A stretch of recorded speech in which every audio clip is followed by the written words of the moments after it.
नमस्कार। ई पाठशाला में आपका स्वागत है। और जो आज का मेरे पास टॉपिक है बेसिक फंडामेंटल के है टिगरिंग एंड फॉलो थ्रू जो रिमेनिंग रह गया था, and then how you prepare yourself for the competition and what is the physical aspect. वो क्या क्या एक्सरसाइजेज हैं जो शूटर्स ने बहुत पूछे थे, और बेसिकली क्या तैयारियां करनी चाहिए, कैसे कोर मसल डेवलप करना चाहिए, वो सब की आज हम से आपके साथ चर्चा करेंगे।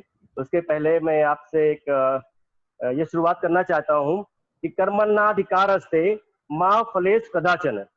एक this is the famous shloka from Shrimad Bhagavad Gita, in which Lord Krishna advising to Arjuna how to perform your duties. Your duties, like we are a shooter, so what is our duty to follow the fundamental of shooting, ना कि what we before shooting and we are expecting to the result.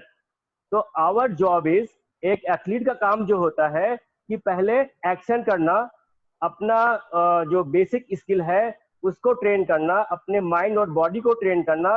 As you know, shooting is basically mind game, but it will your mind will be accumulated with your body structure। और जैसा आप physical activities करेंगे, जैसे आप उसको train करेंगे, then only your mind will be adopt the technique। तो जो ओलंपिक का फंडामेंटल है, या मैं ये कहूँ जो शूटिंग का बेसिक फंडामेंटल है, या किसी और भी कंपोनेंट जो हमारे और भी एथलीट के होते हैं, जो भी डिसिप्लिन है, उसका यही है, first mentally, physically and technically. तो उन दैट आपको जब तक उसके ऊपर आप एक एक करके उस पर प्रैक्टिस नहीं करेंगे, इम्प्लीमेंट नहीं करेंगे वो टेक्निक का, तब तक आप उसमें महारत हासिल नहीं कर सकते, आपके अंदर मास्टरी नहीं आ सकती। तो जैसे हमने पिछले 3 दिनों में हमने क्या सीखा कि कैसे गन को होल्ड करना है, बैलेंस बनाना है, पोजीशन लेना है, उसको डेवलप करना है। उसके बाद फिर हमने सीखा कैसे साइड पिक्चर देखनी है। तो उसके आगे जो आज क्या जो नेक्स्ट फंडामेंटल है, हाउ टू टिगरिंग, कैसे पोजीशन लें, टिगर को कैसे होल्ड करें, ग्रिप को कैसे पकड़ें, कैसे सेटिंग होनी चाहिए, आज उसके ऊपर हम लोग चर्चा करेंगे और सीखेंगे। तो जैसे मैं आपको बताना चाह रहा था, ये आपकी एयर राइफल है, और जब आप इसको शोल्डर से कनेक्ट करते हो तो आपको ये फीलिंग होना चाहिए, जब आप ग्रिप पकड़ते हो तो when you hold your grip and confirm, थोड़ा सा स्लाइटली आप पुश करके आप रखेंगे, शोल्डर में फिक्स करेंगे, तो आपको एक इंटरनल फीलिंग आएगी कि मेरा शोल्डर बट जो है वो फिक्स हो गया है। और ये शूटर टू शूटर उसका शोल्डर का और चेस्ट का और ग्रिप का जो सेटिंग है, it depend upon their length of arms length. Plus आपको उसका ध्यान रखना है कि मेरा जो ग्रिप है और टिगर फिंगर जो प्लेसमेंट है वो सटीक होना चाहिए, कंफर्टेबल होना चाहिए। ऐसा नहीं होना चाहिए कि आपका टिगर फिंगर बहुत आगे है और आप टिगरिंग में दिक्कत महसूस कर रहे हैं, आपकी फिंगर नहीं चल पा रही है, या आप बहुत ज्यादा पीछे है जिसको आपको टिगर फिंगर फोल्ड करने में दिक्कत हो रही है। So while setting you have to be very careful. इसमें आप अगर चेक करेंगे तो इसमें स्लाइड भी है, आप ग्रिप को आगे और पीछे सेट कर सकते हैं। और अगर आप टिगर शू को चेक करेंगे तो इसमें you find there is a one center line up और डाउन। अगर मैं क्लोज लेके आऊँ आपको, आप देखेंगे टिगर में, इस देखिए आप 2 भाग में बटा हुआ है, हालांकि एक स्लाइट लाइन है। उसका मतलब क्या है, टिगर आपके 2 पार्ट में है, एक अपर एक लोअर। अगर आप अपर पार्ट में आपकी फिंगर रहेगी तो आपको टिगर टाइट महसूस होगा, हार्ड लगेगा। और अगर आपकी टिगर फिंगर नीचे एकदम एज पे रहेगा, वहां पे आपको टिगर जो है लाइट महसूस होगा। सो शूटर को कहाँ पे करना चाहिए, बीच सेंटर में, आपको सेंटर में उस टिगर को प्लेस करना है। And now you can see the next slide, how to train triggering, कि टिगर को मुझे ट्रेन कैसे करना है, बेसिकली प्लेसमेंट कहाँ करनी है। तो trigger finger position you have to recognise, कैसे रखना है, कैसे ट्रेन करना है, हम आप और बैठ के भी चर्चा करेंगे, आपको बताएंगे। तो you can see the slide, first check finger position, second close to finger tip towards the first joint. आपने देखा होगा आपकी जो टिगर फिंगर है, you can change the slide, मेरे को दिखाओ जरा, जो अब फिंगर आप देखेंगे, you can see the finger, you can check your finger. First cut जो है आपका, फर्स्ट कट है, सेकेंड कट है। तो जो फर्स्ट कट है इसके आगे आपको एक स्पंजी, यू कैन फाइंड एक स्पंजी प्लेस है जहां पे आप टिप के और सेंटर में इसका जो है दैट इज आपको यहाँ पे प्लेस करना है। आपकी टिगर फिंगर को सेंटर में प्लेस करना है। जैसे आपने देखा होगा, रीजन भी क्यों यहाँ प्लेस करना है, अगर आप बाइक चलाते हैं तो आपने देखा कि जो शॉकर ऑब्जर्वर लगा रहता है बाइक में, जब कभी स्पीड ब्रेकर होता है या गड्ढा होता है तो उसमें क्या होता है, आपकी बाइक शॉकर में मतलब जाता है और आपको फिर ऊपर लेके आता है। कहने मतलब जो डायरेक्टली आपको इंजर्ड ना करे। जब आप बाइक चलाते हैं तो आपके शोल्डर पे स्ट्रेन ना जाए, आपके स्पाइन पे स्ट्रेन ना जाए, क्योंकि मैक्सिमम एक्सीडेंट इसी वजह से होते हैं। तो शूटिंग में भी एक्सीडेंट होता है। शूटिंग में एक्सीडेंट किस में होगा, टिगरिंग करने में होगा। अगर आप प्रॉपर एक्सक्यूज नहीं करेंगे तो जो आपका स्पंजिंग पोर्शन है दैट इज द शॉकर। जब आप टिगरिंग करोगे तो आपका जो रिकॉयल आएगा उसको ऑब्जर्व करता है। तो प्रॉपर प्लेसमेंट एंड पॉजिटिव टिगरिंग, आपको सीधा स्ट्रेट बैक पुश करना है, अपनी नोज के टुवर्ड्स लेके आना है, और आई कैन से आपका जो बैरल है बैरल के सीधे में लेके आना है। तो अगर आप ऐसे में आप टिगरिंग कर रहे हैं then you find more effective triggering. आपका ग्रुप जो है बहुत टाइट होगा। यानी अगर आपने बॉडी बैलेंस बना लिया और आपने एमिंग और साइटिंग में आ गए और आपने ब्रीथ कंट्रोल कर लिया, नेक्स्ट आपका एक्शन है टिगरिंग का। सो टिगरिंग शुड बी स्ट्रेट बैक, सीधा करना है और धीरे धीरे प्रेशर लगाना है। अब मिस्टेक कहाँ होती है, देयर इज ए डिफरेंस। बहुत लोग बोलते हैं मैंने ये फायरिंग किया है और मुझे पता है कैसे टिगर करना है, but there is a difference between firing and triggering, trigger squeezing. Shooting में जो हम यूज करते हैं that is we are using squeezing. अब स्क्यूज कैसे करना है, एक सिंपल एग्जांपल आपको बता देता हूं मैं। अगर आप कभी आपने नींबू निचोड़ा हो, लाइम को अगर आपने उसका जूस निकालना है तो उसको हम क्या करते हैं, can be tap and juice निकल सकता है क्या उसमें, नहीं। लाइम से जूस निकालने के लिए हमें क्या करना है, उसको क्लॉकवाइज स्क्यूज करना है। और जब आप स्क्यूज करोगे it means slowly slowly you are increasing the pressure. तो जैसे जैसे आप प्रेशर इंक्रीज करोगे वैसे वैसे आपका लाइम का जूस निकलता जाएगा। Same technique you have to apply your triggering. जब आप टिगर पे जो पुल करेंगे तो आपको ये ध्यान रखना है कि you have to positively pressure apply करना है। slowly slowly you have to increase the pressure. Once you take the first pull or you are ready, or take the first pull and slowly slowly increase the pressure. Not कि आपको पुल ना करे, ऐसे jerk नहीं देना है। And main क्या है उसमें जो प्लेसमेंट आप करोगे तो देयर इज ए 3-4 डायरेक्शन। वो आपके ग्रिप पकड़ने के तरीके से आपका फिंगर एक्शन करता है। तो आप नेक्स्ट स्लाइड में देखेंगे कि कैसे ग्रिप को होल्ड करना है। Next, now see there is our 2 champion. अब आप देखेंगे एक कैसे ग्रिप पकड़ा है, उसका ग्रिप प्रेशर कैसा होना चाहिए। सेकंड में आपको दिखाना चाहता हूं टिगर फिंगर का एक्यूरेट प्लेसमेंट ऑफ टिगर शूज। जो आपकी टिगर है एक्यूरेट कहाँ प्लेसमेंट होना चाहिए, you can see the slide. But now I am telling you कि अगर आपका टिगर फिंगर एंगल चेंज होगा, अगर आप अपवर्ड होगा या एंगल में होगा, वैसे ही आपके वेरिएशन आपके टिगरिंग में आएंगे। तो करेक्ट पोस्चर आपके जो कोच होंगे, आपके जो सबऑर्डिनेट होंगे या आपके जो फ्रेंड्स होंगे, वो अगर आप नहीं देख पा रहे हैं उनको बोलिए आप मेरी पिक्चर खींचिए, या उनको बोलिए कि आप मेरे को ऑब्जर्व करिए और देखिए कि मेरा टिगर फिंगर प्लेसमेंट कहीं एंगल में तो नहीं आ रहा। या फिर ये दूसरी जो हम बहुत बड़ी मिस्टेक करते हैं, टिगर फिंगर हमारा जो है स्टॉक के साथ टच हो जाता है। अगर मैं आपको ये दिखाऊं तो सी दिस, अगर मैं ऐसे टिगर पकड़ रहा हूं और ये स्टॉक है और स्टॉक के साथ में मेरी फिंगर टच है, अगर आप चेक करके देख सकते हैं, ये है स्टॉक, ये है trigger finger. It should be clear, आपके स्टॉक से क्लियर होना चाहिए और टिगर फिंगर जो है simply place on the centre. But by mistake, और ये जनरली हम इजीली मिस्टेक कर सकते हैं और करते भी हैं बिगिनर स्टेज में भी, इलाइट स्टेज में भी। अगर आपका स्टॉक से आपकी फिंगर टच है तो आप प्रॉपर एक्सक्यूज नहीं कर पाएंगे, क्योंकि आपका जो प्रेशर है वो आपका डबल हो जाए, इंक्रीज हो जाएगा। आपको पता नहीं चलेगा फिगर मेरा कब चल रहा है और कितना प्रेशर मुझे अप्लाई करना है। तो इसका हमें पूरा ध्यान रखना है। नेक्स्ट स्लाइड, मैं उसमें आप बताना चाहूंगा कि टिगर को कैसे ट्रेनिंग करें। एंगल फ्रीक्वेंसी सीधा स्ट्रेट होना चाहिए, आप उसको ट्रेन कर सकते हैं। एक बॉल भी आप ले सकते हैं और बॉल के साथ में आपको इनिशियली अपने प्रेशर को ठीक करना है। स्पंजी बॉल आता है, स्माइली बॉल आता है, तो आप उसको भी पकड़ के आप उसको अपनी टिगर फिंगर को ट्रेन कर सकते हैं। क्योंकि टिगरिंग ऐसा होना चाहिए कि आपको सिर्फ इस फिंगर को पता चले, सिर्फ टिप टू स्टार्टिंग पॉइंट। और अगर आपने बहुत अच्छी मास्टरी करी है तो आपको सिर्फ फर्स्ट कट तक पता चले कि आपका जो टिगरिंग है सिर्फ इस फिंगर से, इसमें भी हाफ तक। तो आपको इतने डीप टिगरिंग सीखना है। और अदरवाइज अगर आपका सही प्रॉपर ग्रिप नहीं रहेगा, सेटिंग नहीं रहेगी, आपको ग्रिप पकड़ने का स्टाइल सही नहीं रहेगा, तो पूरा हाथ आपका इन्वॉल्वमेंट रहेगा। और जब पूरा हाथ इन्वॉल्वमेंट आपका रहेगा तो आप पूरे हाथ से, पूरे राइट हैंड से आप टिगरिंग करेंगे तो आप एक्यूरेट ग्रुपिंग आप नहीं कर पाएंगे।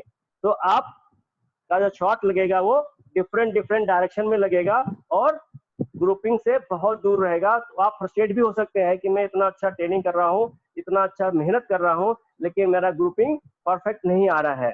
तो उसका रीजन एक, either your gripping is not perfect, second the setting of forehand and grip is not perfect, third the angle of placement of figure is not perfect. So second एक चीज मैं आपको बताना चाहूंगा, अगर ग्रिप को पकड़ना कैसे, आप स्लाइड में देखेंगे मैंने जो अभी नेक्स्ट स्लाइड दिया था, ग्रिप प्रेशर कैसा होना चाहिए और टिगर फिंगर प्लेसमेंट कैसा होना चाहिए, तो और किस एंगल में आपको खींचना है। अगर आप ऐसे पुल कर रहे हैं डायरेक्टली टुवर्ड्स डाउन तो आपके सारे शॉट लेफ्ट में जाएंगे। अगर आप टिप के साथ अगर आपका जो एज है, टिगर का एज अगर आप टिप से कर रहे हैं तो आपका जो ग्रुपिंग है that will be shifted to the left. और अगर जो फर्स्ट कट है इनर फिंगर का इनर साइड है, अगर आप वहां से टिगरिंग करेंगे तो आपका ग्रुप जो है it will be shifted to the right. अब आप कितनी भी क्लिक दे देंगे आपका ग्रुप शिफ्ट नहीं होगा। आप पोजीशन भी आप आगे पीछे कर लेंगे, उसके बावजूद भी आपका ग्रुप सेंटर पे नहीं आएगा। Then again you become frustrate कि व्हाई इट इज हैपनिंग। मैंने एक रिंग करने के लिए 3 से 4 क्लिक लगता है, या जैसा आपकी साइट है, जो आपका अपर्चर है उसका कितने क्लिक्स का है, तो उसके हिसाब से आप कोच से पूछते हो मैंने इतना सारा क्लिक दे दिया फिर भी मेरा शॉट सेंटर में नहीं आ रहा है। तो उसके पहले just check your trigger finger placement and आप देखो कि वो टिप में है या फिर एज पे है या फिर सेंटर में है। अगर आप इन तीनों पोजिशनों में अगर आपने करेक्ट रखा और सेंटर के उसमें रखा तो आपका शॉट सेंटर में आना शुरू हो जाएगा। फिर उसके बाद आप 1 क्लिक 2 क्लिक में ही आप पूरे सेंटर में बने रहेंगे। लेकिन अगर आपने थोड़ा सा भी वेरिएशन दिया तो आपका शॉट, क्योंकि आप एफओपी एरिया में खड़े हैं, टिगर और राइफल के बहुत क्लोज हैं, यहाँ पे आप थोड़ी सी मिस्टेक करेंगे लेकिन जो आपका टारगेट है वो 10 मीटर दूर पे है, वो अबे है, तो वहां पे आपका डिफरेंस ज्यादा हो जाएगा। यानी मिस्टेक आप करेंगे एमएम में बट उसका रिफ्लेक्शन है बड़ा। कैसे होगा, एक एग्जांपल आप ये समझिए, जैसे आप सभी लोग स्टूडेंट हैं और जैसा हमने पहले बताया कि आपकी shooting it is the based on the physics, science जितना भी है इसमें है। अब आप अगर ये नोटिस करेंगे कि जो हम साइट मेंटेन कर रहे हैं, जो हम साइट देख रहे हैं, बैक साइड फोर्थ साइड, ये तो बैरल के ऊपर सेट है, बट जो हमारा पैलेट निकल रहा है, पैलेट वो नीचे से निकल रहा है और हम मेंटेन करते हैं side, back side, fourth side and target align कर रहे हैं। तो जो हम टिगरिंग करते हैं उस टाइम तो हमारा शॉट जाके सेंटर में लगता है। तो हाउ इट इज पॉसिबल, क्योंकि मेंटेन तो हम ऊपर कर रहे हैं और शॉट नीचे से आ रहा है, तो ये कैसे जाके सेंटर में हो रहा है। और जब मैं क्लिक देता हूँ तो उसके हिसाब से तो क्लिकिंग से हम और भी सेंटर से एग्जैक्ट इनर शॉट में जाते हैं। तो what is the science behind this. तो अगर आप किसी को पता है तो ठीक है, अगर नहीं है तो मैं आपको बताना चाहूंगा, it is our shooting is works upon the parabola. अगर पैराबोला में अगर आपने उनका सिद्धांत पढ़ा है तो उसमें क्या होता है कि जो ही चीज अगर एक जगह से 45 डिग्री पे फेंकी जाए तो मैक्सिमम 90 डिग्री टेबल करता है, उसके बाद में फॉल हो जाता है। यानी अगर आप 45 डिग्री में कोई पत्थर भी मांगते हो, कभी प्रैक्टिकल करके देखना, आप पत्थर भी फेंकोगे तो कुछ दूर आगे जाके then it will fall. Same way here, क्योंकि हम मेंटेन तो कर रहे हैं साइड अपवर्ड्स, बट जो हमारा मैकेनिज्म है, जो हमारा राइफल का जो मैकेनिज्म है वो इस तरह सेट है कि जो प्रोपेल होके पैलेट निकलता है तो वो 45 डिग्री में ट्रेवल करता है, एंड 10 मीटर में वो एक्यूरेट 90 डिग्री हाइट पे रहता है। तो एंड ट्रेवल करके देन फॉल होता है।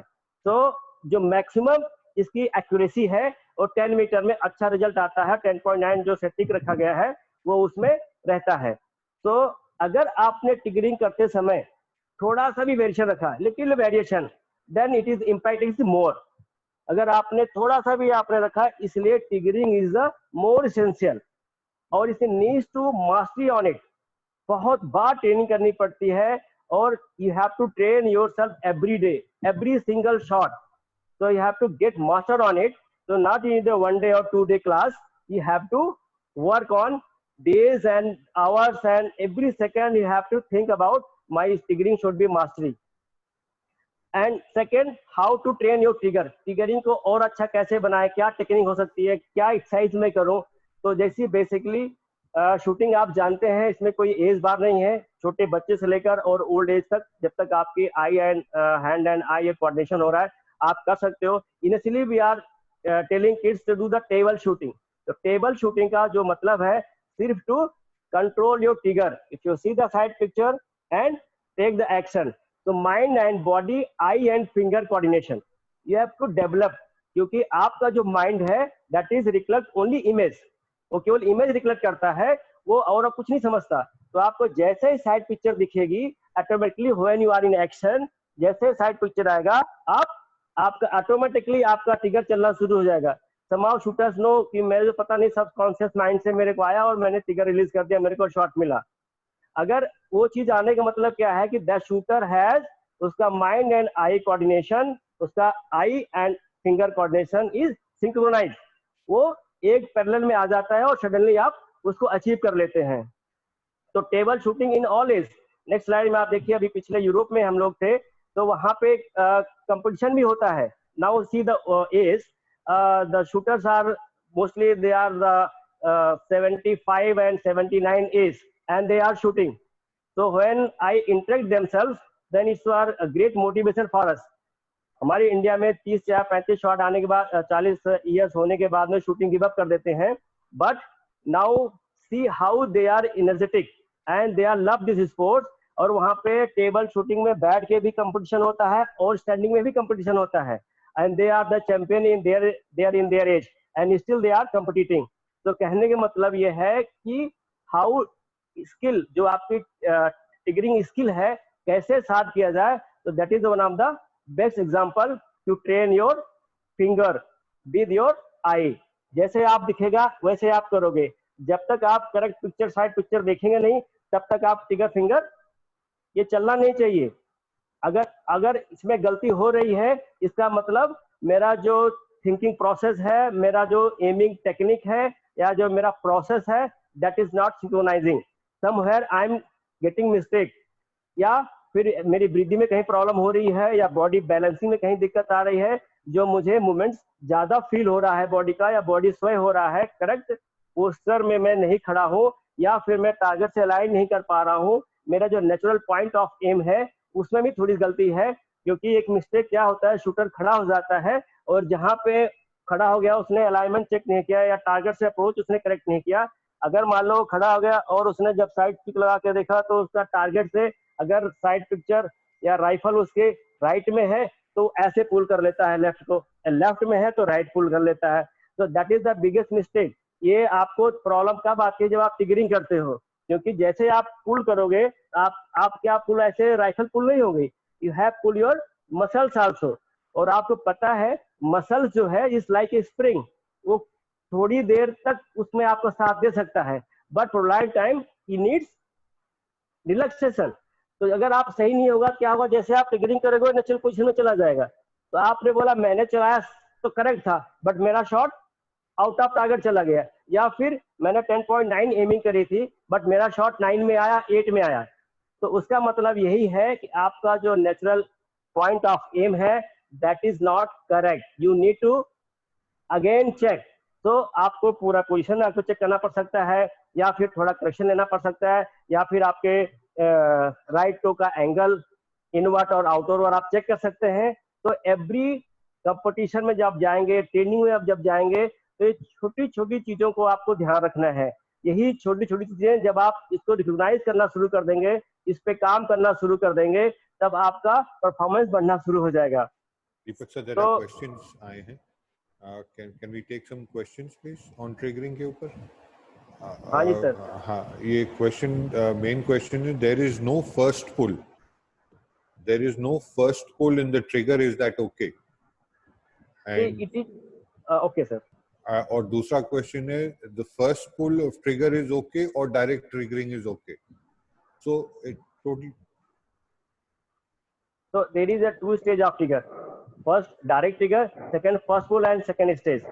Actually if you are a learner, अगर आप सीख रहे हैं या फिर आप इलाइट शूटर ही क्यों ना हो, तो आपको दो स्टेज ट्रिगर रखना चाहिए।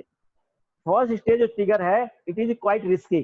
जब आप कंपटीशन में होंगे, जब आप फाइनल में होंगे, तो अगर आपके अंदर उतनी मैच्योरिटी नहीं है, उतने आपका कंट्रोल नहीं है, तो जो फर्स्ट स्टेज ट्रिगर है ये आपको रिस्क दे सकता है, क्योंकि उस टाइम आपका हार्ट बीट ज्यादा होता है, आप थोड़ा पैनिक रहते हैं और अच्छे शॉट या फिर अच्छे गोल की तरफ बढ़ रहे होते हैं। उस टाइम जब तक आप मास्टरी नहीं कर लेते, जब तक आपका एक्सपीरियंस नहीं हो जाता वो ट्रिगर कंट्रोल करने के लिए फर्स्ट स्टेज का, तो this is my personal recommendation, आपको दोनों स्टेज में ट्रिगर रखना चाहिए, first pull and second pull. First stage trigger it is not easy to operate, so this is the advice for them, sir. Okay. Next question is, sir, is there any issue if we tilt the trigger? No, there is no any issue, but if you tilt the trigger, then what happen, आपका जो pressure लगेगा triggering में, वो उसका angle change हो जाएगा। और जैसे एंगल चेंज होगा, जैसे मैंने आपको पहले बताया कि हम साइड ऊपर से देख रहे हैं और अपना मैकेनिज्म जो है वो वर्क करता है पैराबोला पे, अगर आप उस पे एंगल में आप प्रेशर देंगे, डायरेक्ट पॉजिटिव प्रेशर नहीं आएगा बैकवर्ड, देन आपका ग्रुप शिफ्ट हो सकता है और आपको एक्यूरेसी आपकी नहीं आएगी, परफॉर्मेंस आने में आपको दिक्कत आएगा। आप इसमें भी कर सकते हैं, but you need more lot of time. आप 6 महीने 7 महीना करने के बाद जो आप अचीव करेंगे, अगर आप करेक्ट पोजीशन में जाएंगे, एक्चुअली जो ई पाठशाला का ये जो रखने का मतलब यही है कि आप जो बेसिक में गलतियां कर रहे हैं या ये गलतियां करके जो आप पक गए हैं, या फिर आपको परफॉर्मेंस नहीं आ रहा है, आप फ्रस्ट्रेशन की स्थिति में आ गए हैं, मैं क्या करूं, इतने साल ट्रेनिंग करते हुए हो गया और मेरा परफॉर्मेंस नहीं आ रहा है, या मैं जितना चाहिए घर का प्रेशर आ जाता है और साथियों का प्रेशर आ जाता है, आपके साथ का लड़का स्क्वाड में पहुंच जाता है या इंटरनेशनल कंपटीशन में चला जाता है और देश के लिए कोटा भी ले आता है, वो आपके साथ का बच्चा, वो उसने कोई अलग से फॉलो नहीं किया, उसने टेक्निक को सिर्फ करेक्टली इम्प्लीमेंटेशन करी है, वो शॉर्ट सीक्वेंस में डिसिप्लिन रखा है। तो ऐसा नहीं है कि अगर आपने एंगल में करा तो आप शूटिंग नहीं करेंगे, आप शूटिंग होगा, लेकिन जो बताने का है, जो साइंटिफिक वे में अगर आप जाएंगे तो आपको अपने गोल पे पहुंचने के लिए बहुत आसानी हो जाएगी। Angle trigger you can trigger, but उसका जो प्रेशर ड्राइव होगा वो आपके ट्रिगरिंग में चेंजेस, आपके इम्पैक्ट में चेंज करेगा, आपके ग्रुपिंग में चेंजिंग आ जाएगी।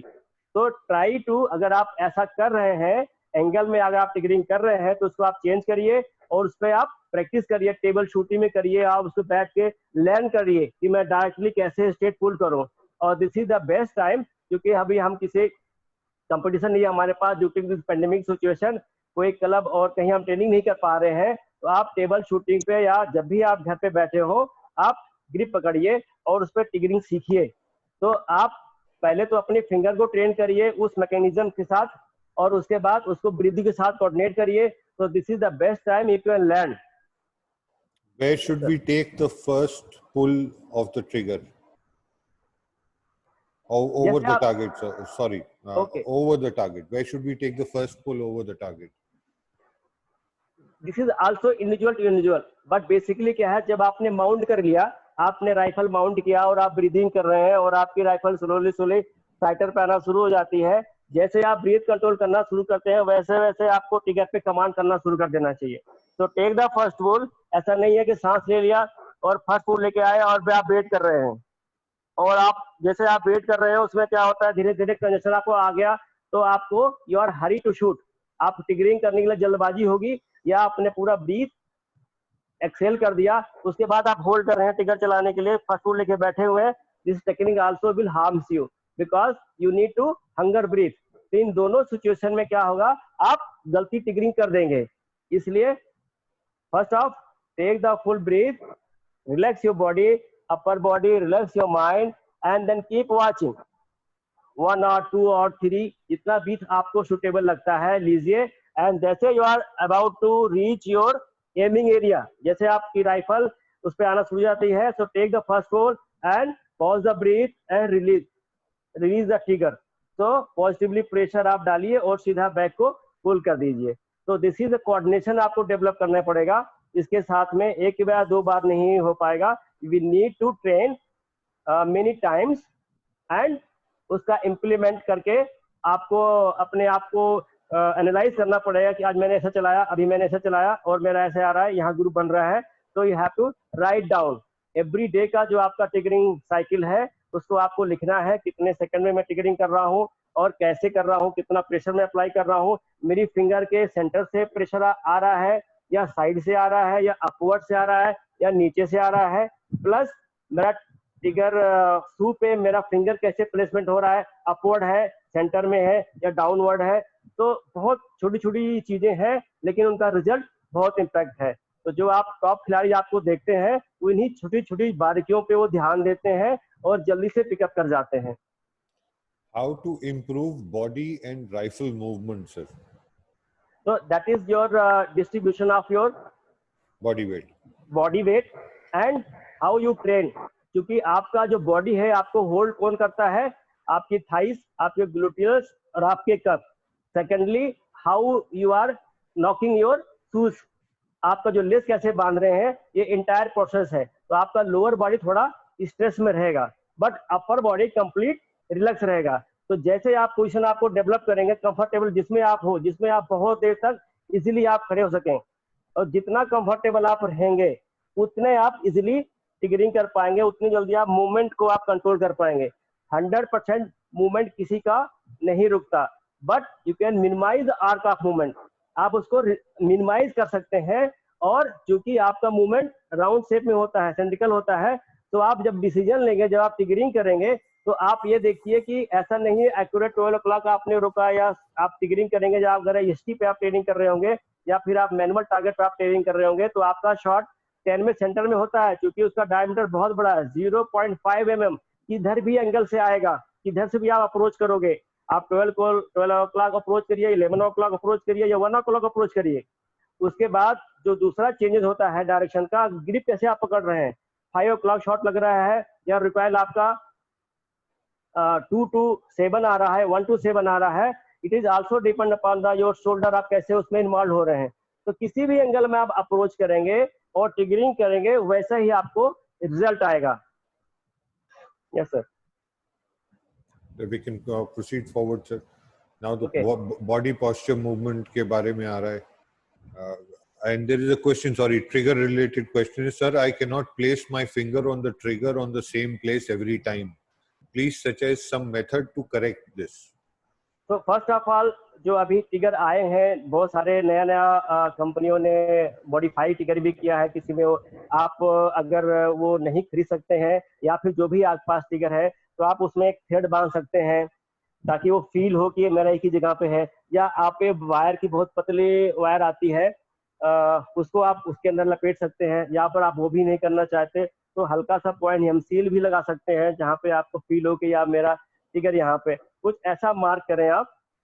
या सिंपल आप कर सकते हो कि जो ये आता है चुटकी में चिपकाए, एक बूंद आप टिगर पे रखिए ताकि मकनी अंदर ना जाए, आप उस पर रखिए, जो सरफेस स्मूथ है वहां पे आपको फीलिंग आ जाएगी।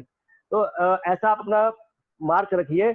और या तो जो स्लिप आधी जगह नहीं रख पा रहे हैं उसके लिए है, या अगर आपकी फिंगर वहां तक नहीं पहुंच पा रही है तो आपको टिगर शू का एडजस्टमेंट करना पड़ेगा।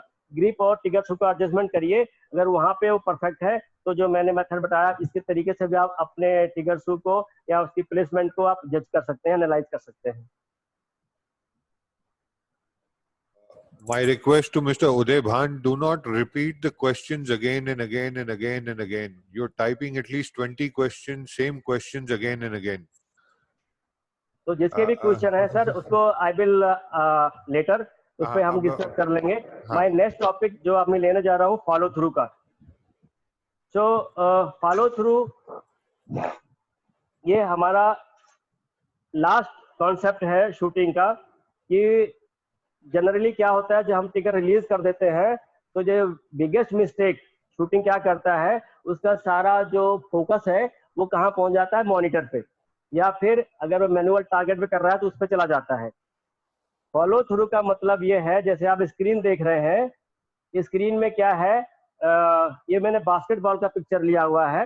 तो बास्केटबॉल में क्या होता है, ये फॉलो थ्रू आप कैसे लोगे कि जो जब आप थ्रो करते हो, जब आप गोल करते हो, यू कैन रिकॉग्नाइज कि जो थ्रोवर है, जो एथलीट है, वो क्या करता है, वो बाल के लास्ट एंड तक, आप अगर आप पांचों उंगलियां आप देखेंगे तो सबसे बड़ी उंगली जो आपकी है, मिडिल फिंगर है, वो सबसे लास्ट तक मिडिल फिंगर तक गाइड करता है और उसको फॉलो करता है। It means you have to, जब आप थ्रो कर रहे हो तो लास्ट तक उसको ऑब्जर्व करना है कि उसका रिक्वायल किधर जा रहा है, डायरेक्शन किधर जा रहा है। फॉलो थ्रू का शूटिंग में जो यूज है, follow through allow the shooter to be feel how to rifle reacts to the shot and where it comes to the rest after the shot it been released। यानी जब आपने shot चलाया, shot चलाने के बाद में आपको क्या करना है, जैसे राइफल का रिकॉयल आया, क्योंकि एयर में बहुत कम रिकॉयल आता है, बट फिर भी उसके अंदर रिकॉयल है, क्योंकि एज पर न्यूटन लॉ कोई भी एक्शन का रिएक्शन होता है, और आपका जो रिएक्शन है, जो राइफलिंग हो रही है, जो थ्रस्ट निकलता है पैलेट्स का, तो उसमें आपको उतने ही रिएक्शन उसका होगा, आपका रिकॉइल होगा, आपकी राइफल जंप करके नीचे आएगी।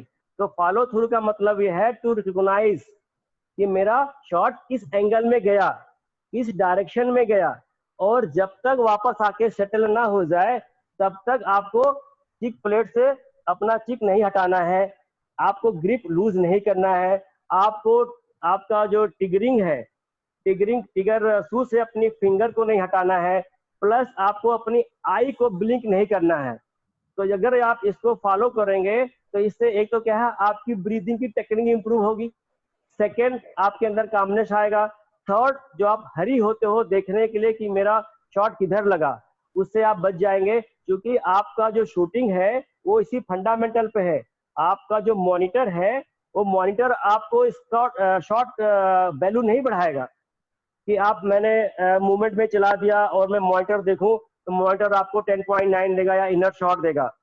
आपका जो शॉट देगा, आपका जो टेक्निक है, आपकी जो फॉलोइंग एस्पेक्ट है, आप जिसको फॉलो कर रहे हो और जिसको इम्प्लीमेंट कर रहे हो, वही आपके उसको बढ़ाएगा। कहने का मतलब ये है, जो बैक साइड है और फोर साइड, ये आपकी लाइफ लाइन है। जैसे आपने इंश्योरेंस कराते हैं ना, इंश्योरेंस का थीम क्या है, इंश्योरेंस की थीम यह है कि जिंदगी के साथ भी और जिंदगी के बाद भी। तो शूटिंग का जो साइड पिक्चर है ना, फॉलो थ्रू आप क्या होता है, फॉलो जैसे आप शूट करोगे तो आपका बैक साइड और फोर्थ साइड का जो कॉम्बिनेशन है, जो डिस्टेंस आप मेंटेन कर रहे हो, ये आपके शूटिंग के साथ भी है और इसके बाद भी है। तो दैट इज योर इंश्योरेंस। अगर आप फॉलो थ्रू आप नहीं कर रहे हैं, it means you are causing और यू आर गेटिंग पैनिक या creating panic for yourself. Follow through करके हम ये समझ सकते हैं कि व्हाट इज रिक्वायर्ड या व्हाट इज एनालाइज हम कर सकते हैं कि मैंने मिस्टेक क्या करी, whether my mistake was a movement, whether my mistake was like a breathing, whether my mistake was the triggering, या फिर मेरा साइड पिक्चर कट गया, किधर मेरा मिस्टेक हुआ। You can analyse through follow through. Maximum ये देखा जाता है जो शूटर कई महीने या साल, 2-3 साल नेशनल खेल लेता है, उसके बावजूद भी उसको लगता है कि मेरा अभी जो है ग्रुपिंग अच्छी नहीं आ रही है, इनर शॉट अच्छे नहीं आ रहे हैं, मेहनत पूरा कर रहा हूँ। तो आप एक बार फॉलो थ्रू पे फोकस करना। अगर आपको इनर शॉट चलाना है, इनर शॉट इंक्रीज करने हैं अपने, या यू कहें कि अगर आप अपना स्कोर बढ़ाना है, तो आपको अपना फॉलो थ्रू पे फोकस करना पड़ेगा। इंग्लिश में कहावत है कि what ever doesn't kill you makes you stronger. आपको फॉलो थ्रू आप नहीं करोगे तो आप मर नहीं जाओगे, लेकिन अगर आप फॉलो थ्रू करोगे तो जाहिर सी बात है आपकी शूटिंग में इंप्रूवमेंट आएगी, आप स्ट्रांग हो जाओगे। कहते हैं ना, आपका कॉन्फिडेंस कहाँ से आएगा?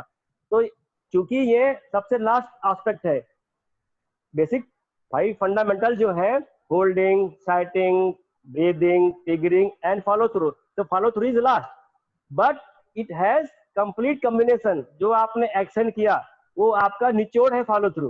तो नेवर मिस फॉलो थ्रू. आप जल्दबाजी ना करें कि आप जैसे शॉट लगाया कहाँ जाएगा. इस मॉनिटर पे 13 शॉट डिस्प्ले होते हैं. अगर आपने मिस कर दिया तो ऐसा नहीं है कि वो रैपिड फायर रहेंगे, आप चलाते ही और टारगेट भाग जाएगा. उसमें भी आता है. आपको 4 सेकंड में 5 शॉट नहीं चलाने हैं. आप राइफल शूटिंग में है और राइफल शूटिंग पूरी टेक्निकल शूटिंग है, तो आपको प्रिसीजन के साथ चलाना है, बहुत शांति के साथ में एंजॉय करना है अपने गेम को. अगर आप फॉलो थ्रू पे फोकस बढ़ाएंगे, जनरली हम ये देखते हैं जो अच्छा शूटर है, मैच्योर शूटर है, तो अगर उसकी कोई चीज अगर सबसे अच्छी है तो फॉलो थ्रू. जैसे मैंने बताया कि अगर आप ब्रीदिंग करते हैं, बेली ब्रीदिंग करते हैं, तो ये आपका जितने भी इंटरनल सिस्टम है वो परफेक्ट हो जाते हैं, वो कनेक्टेड हो जाते हैं एक दूसरे से. वैसे ही अगर आप फॉलो थ्रू आप करते हैं तो जैसे आपके 5 ये बेसिक फंडामेंटल है, ये आपको कनेक्टेड हो जाते हैं, आपकी मास्टरी होना शुरू हो जाती है. चलना हमें, अगर हमें टॉप पे जाना है, छत पे जाना है, तो you have to first step on the ground floor. पहले स्टेप पे पैर रखना है. अगर आप लिफ्ट से जाए तो उसमें आपको, आप पहुंच तो जाएंगे आप, लेकिन जब आप लेडर चढ़ के जाएंगे, जो आप मेहनत करके जाएंगे वन बाय वन, जब आप उसको सॉर्ट आउट करते जाएंगे, एनालाइज करते जाएंगे, तो आपका जो कॉन्फिडेंस लेवल आएगा वो आपको काफी देर तक चलेगा. प्रोलॉन्ग टाइम का आप परफॉर्मेंस कर सकते हो. जनरली ऐसा देखा गया कि यूथ कैटेगरी में बच्चा शुरू करता है, जूनियर में स्टेबल रहता है, वो सीनियर आते आते वो डिसअपियर हो जाता है. रीजन बीइंग उसकी जो फ्रेमिंग है, उसकी जो टेक्निक है, या फिर उसकी जो न्यू है वो स्ट्रांग नहीं रखी गई. वो सिर्फ स्कोर ओरिएंटेड रहा. आया स्कोर मिल गया, ठीक है, नहीं मिला तो आपका स्कोर बढ़ेगा कैसे? आपका मॉनिटर आपको स्कोर नहीं देगा, आपको स्कोर देगा आपकी टेक्निक. तो टेक्निक के साथ, बेसिक के साथ में आप कोई भी निश्चित ना करें, उसको डिसिप्लिन में रखें. और जब तक आपकी लाइफ में डिसिप्लिन नहीं होगा, तो शूटिंग का डिसिप्लिन यही है, शॉर्ट सीक्वेंस कैसे चलाना है. पहले खड़े हो गए, अलाइन कर लिया, गन माउंटिंग कर ली, ब्रीदिंग किया, साइटिंग किया, एमिंग किया, ट्रिगरिंग किया, फॉलो थ्रू देखा. This is the discipline of shooting. तो अगर इसमें आप कोई चीज आप ब्रेक करोगे तो आपका रिजल्ट में डिफरेंस आ सकता है. Ultimately we want score, we want to performance. अगर आपको परफॉर्मेंस करनी है, अगर आप शूट करते ही मॉनिटर पर शिफ्ट हो रहे हैं, तो you are not enhance your performance. अगर आप चाहते हो कि रिकॉग्नाइज करो शॉट को, अगर आप देखे हो फायर करने के बाद कॉल करो शॉट को, ये मेरा शॉट कहाँ जा रहा है, कहाँ लग सकता है, देन आपका इम्प्लीमेंटेशन इज राइट डायरेक्शन. तो follow through is very important. Next मैं आपको दिखाना चाहूंगा कि जो आज हमने बेसिक चर्चा करी है पिछले 5 दिन से, तो जो शूटर है ये अभी आप उस पर प्रैक्टिकल करते हुए आपको दिखाएंगे. और जो शूटिंग का चेकलिस्ट मैंने एक बनाई है, आपको शेयर किया है. ये first settle down with the weapon, और चेक करिए आपका जो डिस्टेंस आप देख सकते हैं, इनका foot distance individual to individual, जैसे हमने पहले डिस्कस किया. Then they are align to the target. After that उनका प्रोसेस है कि वो कैसे बॉडी को अलाइन कर रहे हैं, कैसे राइफल को लिफ्ट कर रहे हैं, कैसे एडजस्ट कर रहे हैं, कैसे हेड को या चिक प्लेस को एडजस्ट कर रहे हैं. साइड का जो रिलेशनशिप है, back side and forth side का इंडिविजुअल जो रिलेशनशिप है उनका, वो कैसा है. And the aiming in the first side picture, triggering, और they are wait for the require, उसको ऑब्जर्व करेंगे. You can see. So this is the practical while we discuss, we try to show you.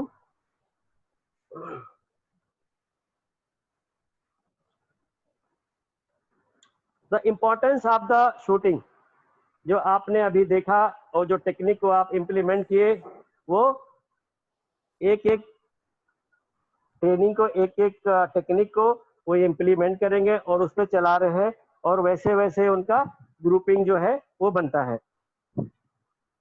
तो you can C practically.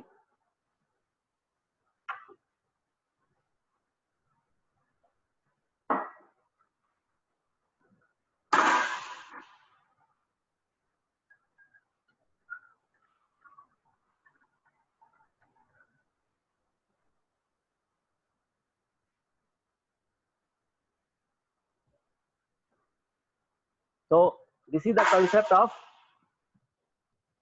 shooting. Now continue. अगर आपको performance करना है, Vikram sir, any question about follow through? नहीं, follow through का कोई question नहीं है. Confidence while pulling the trigger, how to improve is the question which is कम.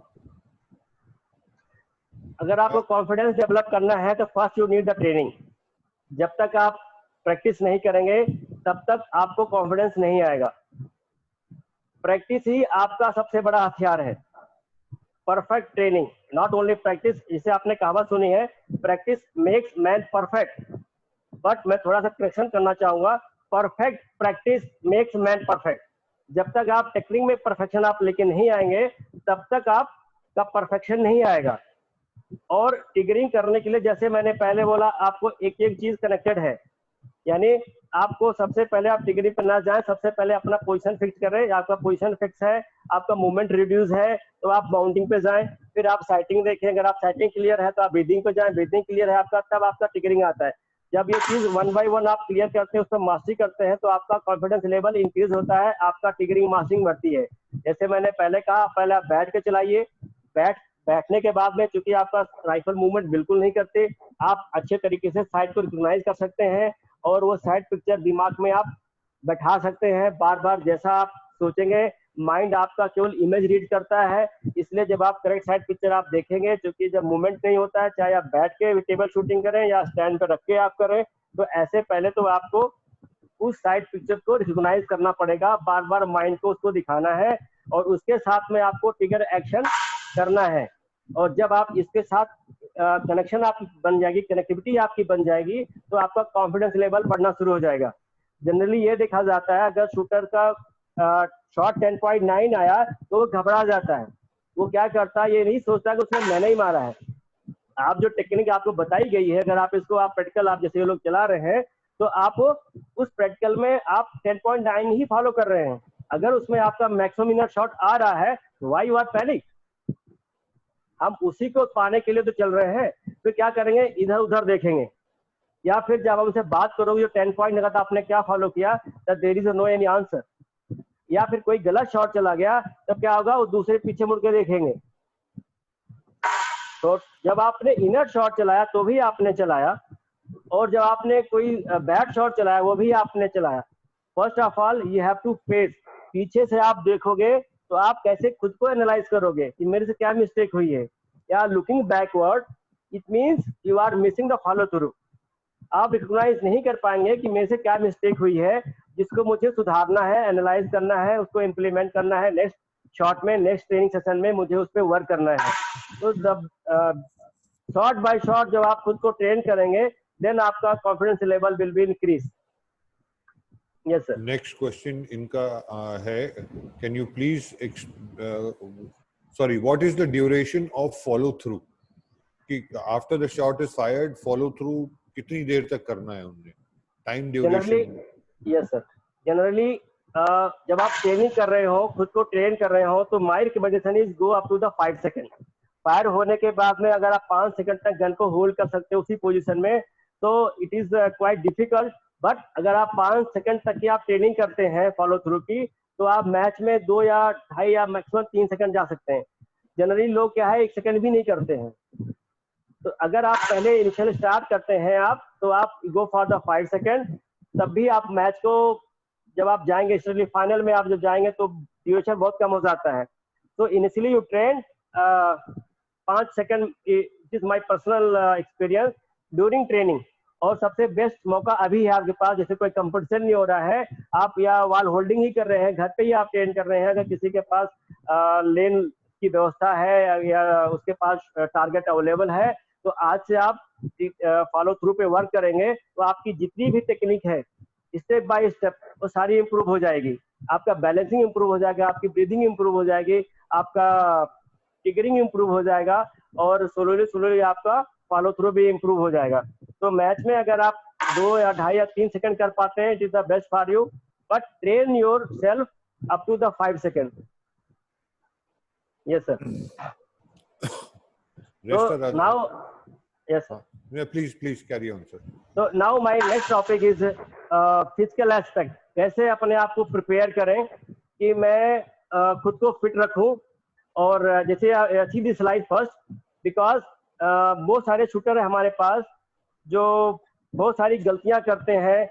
जब तक आप इसको प्रैक्टिकल नहीं करेंगे, शूटिंग आप प्रैक्टिकल करेंगे तभी आप गलतियां करेंगे। आपका मिस्टेक हो सकता है, आप फेलियर हो सकते हैं, समबडी कोई कोच या कोई आपको रिजेक्शन कर सकता है, तो आप फ्रस्ट्रेशन स्थिति में जाएंगे, आपका इंसल्ट भी होगा। पेरेंट्स बोलते हैं इतना खर्चा कर दिया, इतना साल से लगा कुछ कर नहीं रहा है। बट हेजिटेट ना हो, आप पैनिक ना हो, this is all the way to success. हम इन चीजों से स्टेप बाय स्टेप चढ़ के सीख के हम तभी आगे बढ़ेंगे। मैं तो सिर्फ ये कहना चाह रहा हूँ कि हमें हर दिन नई गलती करना चाहिए। अगर आप किसी गलती को, जो आज मैंने मिस्टेक करी है, इसको रिपीट मत करिए। आप सिर्फ क्या है, हर दिन नई गलती करिए। जब आप हर दिन नई गलती करेंगे तो आप क्या है, इंप्रूवमेंट होता जाएगा। जैसे मान लो आज मैं टिगरी में गलती करी तो नेवर रिपीट इट। अगर मैंने आज ब्रीदिंग में गलती करी तो नेवर रिपीट इट। तो इससे क्या होगा, आपकी मास्टरी बनती चली जाएगी और आप सक्सेस की तरफ बढ़ जाएंगे। तो कहने का मतलब, जो मेरा स्लाइड दिखाने का मतलब ये है कि don't get panic, you start your game, you find all this 5 जो रिजेक्शन है हमारी लाइफ में आता है, नॉट ओनली शूटिंग, लाइफ के किसी भी फील्ड में। अगर आपसे कोई ऐसे चैलेंजिंग मोड आते हैं तो बी पेशेंस, ब्रीदिंग करिए और रिलैक्स करिए। तो मेरा जो नेक्स्ट टॉपिक है, physical aspect of shooting. Basically I want to tell you कि हाउ योग, क्योंकि आपका शूटिंग ही एक योग है। आप जैसे खड़े रहते हैं और एक एमिंग में आप शूटिंग कर रहे हैं, उसको देख रहे हैं, तो this is a kind of meditation. And जो इसके साथ मुझे क्या चाहिए, क्या चीज मुझे करना चाहिए, क्या मुझे ट्रेन करना है, वो चीज मैं आपको सिखाना चाह रहा हूँ। और मैं ये बताऊंगा कि जो सूर्य नमस्कार जो एक ऐसी प्रक्रिया है, एक ऐसा प्लेटफॉर्म है जो हमारे ऋषि मुनियों ने आदिकाल से दिया हुआ है। अगर आप सूर्य नमस्कार परफेक्ट कर रहे हैं तो आपको किसी और चीज की जरूरत नहीं पड़ेगी। और आपको ये बता दूं, जैसे इस आज की जो सिचुएशन है, जिस पैंडेमिक क्राइसिस में जिस हम लोग अभी चल रहे हैं, जिससे हर चीज, हमारे जिम नहीं खुले हुए हैं, या फिर हम कहीं बाहर रनिंग या साइकिलिंग या स्विमिंग नहीं कर पा रहे हैं, जो हमारे फिजिकल या कार्डियो के लिए जरूरी है, तो आप इस योग को अपना सकते हैं। सूर्य नमस्कार का जो आप सेट करेंगे, 12 पोजेज है उसमें, और उसको अगर आप प्रॉपर तरीके से आप करेंगे तो आपको सारी की सारी जो आपकी फिजिकली जो प्रॉब्लम है वो दूर हो जाएगी। आप इंटरनली स्ट्रांग हो जाएंगे और आपका जो पीस ऑफ माइंड है वो डेवलप होगा। प्लस जो शूटिंग के लिए कोर की जरूरत होती है हमें, आपका कोर मसल डेवलप होगा। सेकेंडली, अगर सूर्य नमस्कार, वैसे तो हमें बहुत स्लो करना चाहिए, क्योंकि जितना स्लोली आप मूवमेंट करेंगे उतने आपके जो टिश्यूज हैं उनमें आपका ब्लड सर्कुलेशन होता है। योग करने से आपको क्या करेगा, जो दर्शन आपने देखा होगा कि आपके अंदर जो एंटीजन है, जो आपका इम्यून सिस्टम है, वो स्ट्रांग होता है।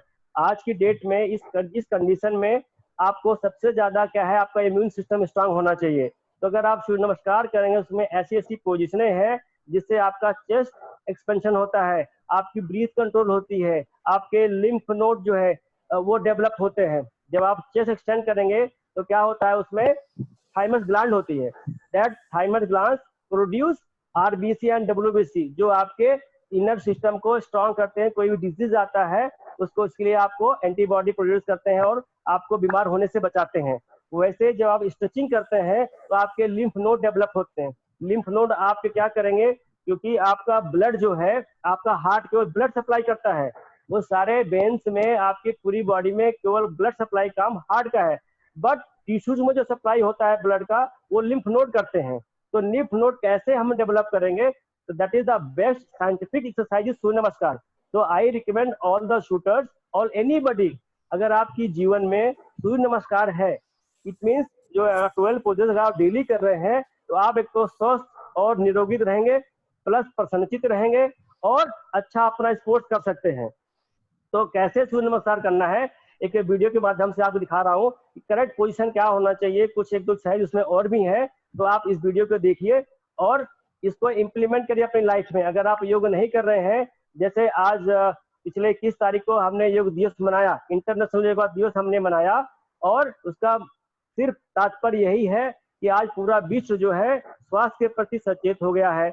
और नाउ यू कैन आप पोजीशन आप देखिए कि एक ही पोजीशन में जो है वो कंप्लीट स्ट्रेच हो रही है, जिससे आपके ऑल द टिश्यूज उस सब में आपको परफेक्शन आपको मिलेगा और इस करेक्ट पोजीशन में करेंगे। अब ये पोजीशन आप देखिए, ये योगा के 5वां और 8वां पोजीशन आता है सूर्य नमस्कार का। जब आपका हील ग्राउंड में रहेगा तो आपके हैमस्ट्रिंग जो है ये कभी नहीं खींचेंगी, आपके थाई, इंटायर, बैक, इसमें जो पोर्शन बेसिकली रीड करके बताया गया है कि हर पोजीशन का काउंटर पोजीशन है। नॉर्मली जो राइफल शूटर है अगर वो 1.5 घंटा ऐसे खड़ा रहता है तो उसके पूरा स्ट्रेंथ बैक पे आता है।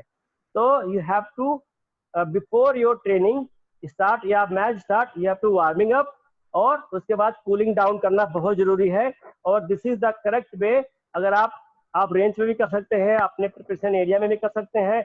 और सबसे अच्छी बात कि आप इसको करने के लिए आपको बहुत जगह की जरूरत नहीं है। जितना आपका बॉडी एंड हाइट है उतने ही आपको जगह चाहिए। एक सीधा साधा आजकल के जो लेजीनेस है ना, जो बच्चे क्या बोलेंगे कि नहीं बाहर जाने को नहीं मिल रहा, मेरे को करने की जगह नहीं मिल रही है। तो आप अपने रूम में अगर आप खड़े हो सकते हैं या आप अपने रूम में लेट सकते हैं तो बेसिक जरूरी सी बात है कि आप सूर्य नमस्कार कर सकते हैं। तो अगर आप इसके अलावा 1-2 एक्सरसाइज और है जो हमारे लिए शूटिंग में रिकमेंडेड है। इस फ्लेक्सिबिलिटी बहुत ज्यादा जरूरी है। जितने आप फ्लेक्स रहेंगे, आप जितने आपकी स्पाइन फ्लेक्सिबिलिटी रहेगी, तो बेसिकली आपको स्पाइन को ट्रीट करना है, अपने स्पाइन को हेल्दी रखना है, उतने आप प्रोलॉन्ग टाइम तक शूटिंग परफॉर्मेंस कर सकते हैं, किसी भी योग को परफॉर्मेंस कर सकते हैं और किसी भी टाइम आप शूटिंग कर सकते हैं अगर आप फिजिकली फिट हैं। जब आप फिजिकली फिट होंगे तभी आप इस टेक्निक को अपने अंदर इंप्लीमेंट कर सकते हैं। कहते हैं कि एक स्वस्थ शरीर में ही स्वस्थ मस्तिष्क का निवास होता है। स्वामी विवेकानंद जी ने कहा था कि जब तक आपका शरीर स्वस्थ नहीं होगा तब तक आपके माइंड में पॉजिटिविटी नहीं आएगी, तब तक आप सकारात्मक विचार नहीं ला सकते हैं। नहीं तो क्या हुआ, आप खड़े यहाँ शूटिंग कर रहे हैं और आपका दिमाग कॉलेज में चल रहा होगा या कहीं मार्केट में आप घूम रहे होंगे या ये सोच रहे होंगे बॉर्डर पे क्या हो रहा है। तो आपको अपना माइंड कंट्रोल करने के लिए you need control your body muscles, you need control your breathing, you need to control your thought. तो उसके लिए योगा इज द बेस्ट। आप जिम भी कर सकते हैं, बट जिम ट्रेनर को आप बोलिए कि मुझे कोर की स्ट्रेंथ चाहिए, मुझे अपने अंदर फ्लेक्सिबिलिटी डेवलप करना है, मुझे अपने मसल्स को ट्रेन करना है। I am a shooter, I am a rifle shooter और आई एम ए एथलीट। मुझे डंबल से ट्रेन करने की आवश्यकता नहीं है क्योंकि मेरी जो पोजीशन है इट इज अ डिफरेंट। तो इट इज एडवाइजेबल, अगर आप योग करते हैं तो आपको बहुत सुविधा मिल जाती है। आपका पूरा एंटायर सिस्टम जो है वो प्योर हो जाता है और pure heart and pure thought is makes you perfect and a champion.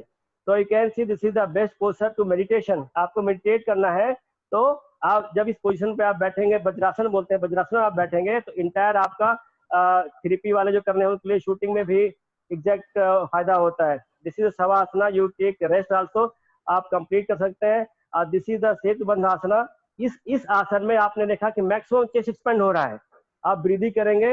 And this is the Chakrasana जिसमें आपका लिम्फ नोड 12 इवन आपका चेस्ट एक्सपेंड भी हो रहा है और लिम्फ नोड भी डेवलप हो रहे हैं, प्लस बॉडी बैलेंस भी आ रहा है। तो आप कंप्लीट, योगा एक कंप्लीट पैकेज है जिंदगी के लिए। तो this is a meditation posture और इस तरीके से आप अपना ट्रेनिंग कर सकते हैं, अपने आप को ट्रेन कर सकते हैं और अपने स्पोर्ट्स को और आगे ले जा सकते हैं। 1-2 पोस्चर आपको मैं और दिखाऊंगा, जैसे आप चैंटिंग कर सकते हैं, एमिंग कर सकते हैं। एक ये फोटोज आप देखिए, ये आप बोलते हैं ना कि हमारे पास जगह नहीं है करने के लिए। ये टीम सूल ट्रेवल कर रही थी और एयरपोर्ट में वहाँ अनाउंस होता है कि आप बोर्डिंग कर रहे थे, हम लोग सीधा बैठने जा रहे थे एयरप्लेन में। उसके पहले योगा डे था तो वी आर ऑलरेडी डिसाइडेड, सारे बच्चों ने इसमें आल के चैंपियन बैठे हुए हैं आपके, जो कोटा होल्डर भी हैं या जूनियर वर्ल्ड चैंपियन है, और उसमें वो सारे बच्चे हैं, उन सभी का हमने एयरपोर्ट पे किया था। दूसरे आपको जो नेक्स्ट टाइम जो योगा डे आया उस टाइम हम लोग सूल में थे, 2018 की फोटो है, और हमने जर्मनी में ये चीज योगा किया to give the message. And हम लोग डेली पूरे टीम को कराते हैं, जिससे क्या है आज आप रिजल्ट आप देख रहे हैं कि जो भी आपका रिजल्ट है इंटरनेशनल लेवल पे शूटिंग का, तो दिस इज द बैक जो है that is yoga. And next I want to show you some more picture how to get the balance. See, this is girls also a rifle shooter, and flexibility आप ये देखिए and balance देखिए. तो this kind of अगर आप exercise करते हैं और अपने जीवन में लेके आते हैं, इसकी प्रैक्टिस करते हैं, तो आपका शूटिंग बैलेंस बहुत इंप्रूवमेंट होगा और आप डे बाय डे आपका परफॉर्मेंस इनहेंस होता जाएगा. नेक्स्ट है आपको माइंड कैसे ट्रेन करना है. आप ये भी देख सकते हैं, there is two picture. One is आप भ्रामरी करता हुआ बैठा हुआ शूटर भ्रामरी कर रहे हैं, जिससे आपका माइंड की चार्जिंग होती है. भ्रामरी या ओम चैंटिंग आप करते हैं, तो जिससे आपका ब्रेन जैसे आप प्लग इन करते हैं, that is chanting and bhramari both gives you mind power. आप वाइब्रेट कर देता है माइंड में, तो आपका पॉजिटिव सेंस और बॉडी के लिए जितने भी प्लानिंग करने की जरूरत है, जो आप अच्छा करना चाहते हो, तो सोल्यूशन बहुत जल्दी मिल जाता है. नेक्स्ट पोस्ट भी है बैलेंसिंग का है अनदर. अगर आपका कोर में कोई प्रॉब्लम है या कोई पेन है, तो this is the best exercise lower back का. सो this is basic yoga tips. We are running out of time also, sir. We've got 4 minutes. So this is from my side. Anybody wants to any question related कौन सी exercise करनी चाहिए, कौन सी नहीं, I can sort it out, or you can mail us, or this slide is available to my YouTube channel. Plus doctor कन्नी shooting range के Facebook page पे भी रहेगा. तो जो भी हमारे शूटर्स हैं वो देखना चाहेंगे, और भी जो कोई भी उनके डाउट है, एनी टाइम आप मुझे मैसेज कर सकते हैं या NRI को मेल कर सकते हैं. तो thank you so much for listening me and hope कि मैंने आपको कुछ अच्छे अच्छे टिप्स दिए होंगे और आप अपने शूटिंग में इम्प्लीमेंट करेंगे. All the best and keep our flag high. जय हिंद. Thank you very